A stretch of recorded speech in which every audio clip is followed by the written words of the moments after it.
notion of citizenship, the notion of privilege, right? So the example of looking at my grandmother's life, it's just one story of one woman, but if we look at that story carefully, we can see,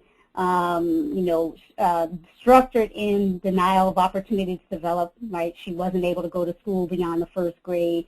What did that do for her opportunities in the world? How did opportunities for people like her change such that I'm here and not where she was 40 years ago, and so on.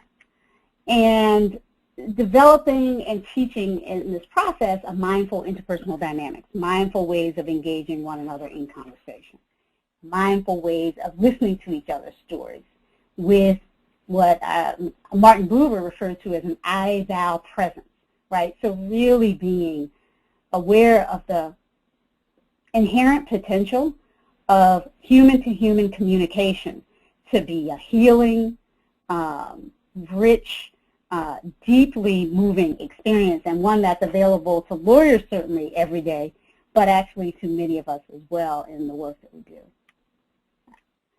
So an example from a course of mine on race, law, and policy that I've offered at University of San Francisco. It's a course that's quite diverse in sort of the kind of facial ways. You look around the table, you'll see different peoples of color and genders and sex orientations.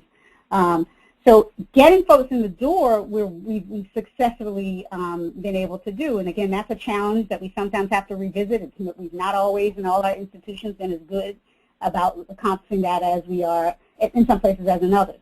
But for our class, the real question and challenge is to deepen our inquiry into the concept of race. What does race mean?